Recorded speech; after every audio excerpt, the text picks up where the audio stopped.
ბოლო პერიოდში ბრიუსელიდან საქართველოს ხელისუფლებასთან დაკავშირებით გაკეთებული არაერთი კრიტიკული შეფასების ფონზე სულ უფრო ხშირად ისმის საქართველოსთვის ევროსიკეთეების შეზღუდვის ან საერთოდ მოხსნის იდეები. რადიო თავისუფლების ბრიუსელის ბიუროსთან ინტერვიუში გაფართოების საკითხებში ევროკომისარი მარტაკოსი აცხადებს, რომ ქართული ოცნების არადემოკრატიული და ანტიევროპული ნაბიჯებისა თუ კანონმდებლობის მიღების გამო საქართველოსთვის გარკვეული სიკეთეების შეზღუდვაზე ფიქრობენ. მათ შორის ღრმა და ყოვლისმომცველი სავაჭრო ხელშეკრულების შეჩერებაზე. თუმცა ამავე ინტერვიუში მარტაკოსი აღნიშნავს, რომ ამ სიკეთეების შეჩერება პირველ რიგში ქართველ ხალხს დააზიანებს, რომელსაც სურს ევროკავშირისკენ სწრაფვა. იმასაც ამბობს, რომ საქართველოს დაკარგვა წარმოუდგენელი იქნება. შეიძლება ვთქვათ, უკან წავიღოთ უვიზო მიმოსვლა, მაგრამ დავაზიანებთ მოსახლეობის უმრავლესობას. შემდეგ გვაქვს ღრმა და ყოვლისმომცველი თავისუფალი სავაჭრო სივრცის შესახებ შეთანხმება. შეიძლება ამ შეთანხმებას გადავხედოთ.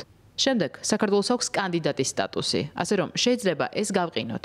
ანუ ისეთი ჩიხი შევქმნათ, როგორც თურქეთთან. ეს არის შესაძლებლობები. მე არ მომწონს, როდესაც მთავრობა სათვალავში არ იღებს ხალხს. ხალხის დიდი სურვილია ევროპული გზით სიარული. ამაზე კვლავ ვიმუშავებთ. ვერ მივიღებთ, რომ შეიძლება დავკარგოთ საქართველოს, თუნდაც მთავრობა ერთი მეორის მიყოლებით იღებდეს კანონებს, რომლებიც აშკარად ეწინააღმდეგება ევროპულ ღირებულებებს. ქართული ოცნების ლიდერები მარტაკოსის განცხადების საპასუხოდ ბრიუსელს ურჩევენ თავადვე გადახედოს შეცდომებს, რომლებიც მათი ვეთქმით საქართველოსთან მიმართებაში დაუშვეს. პარლამენტის თავმჯდომარე შალვა პაპუაშვილი აღნიშნავს, რომ საქართველოს ხელისუფლება სწორად მოქმედებს, შეცდომებს კი ბრიუსელი უშვებს. საქართველოს არსად არ იკარგება, არის იქ, სადაც ვართ და ვართ ნაწილი და თანაშემოქმედი ევროპული ცივილიზაციისა.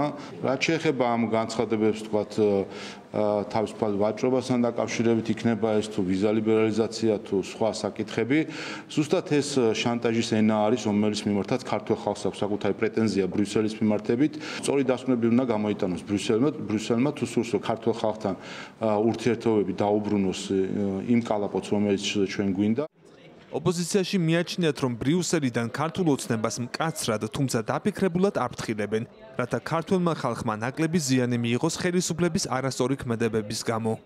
ევროკავშირს სურს, რომ ქართულმა ხალხმა ისარგებლოს ყველა იმ სიკეთით, რაც უკავშირდება ევროკავშირთან უვიზო მიმოსვლას, თავისუფალ ვაჭრობას, რაც ნიშნავს ჩვენი მოქალაქეებისთვის მეტ დაცულობას, მეტ სიმდიდრეს, მეტ კეთილდღეობას და მეტ შესაძლებლობებს.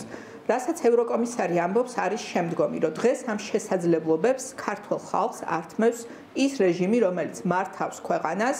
ეს არის გაფრთხილება ამ რეჟიმის მიმართ, რომ მათ უნდა გააცნობიეროს საკუთარი პასუხისმგებლობა ქართული ხალხის წინაშე, თუ ვინმე უნდა დაისაჯოს და დასანქცირდეს საქართველოში, ეს არის სწორედ პუტინის მეხუთე კოლონა.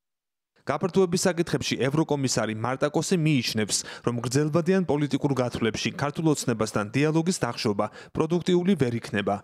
თუმცა იმასაც ამბობს, რომ პოლიტიკურ ძალასთან, რომელიც დამაბნეველად მოქმედებს და არავინ იცის რაზეა წამსვლელი კომპრომისებზე თუ მეტ გაუცხოებაზე, დიალოგის ფორმა ამ ეტაპზე მოსაფიქრებელია.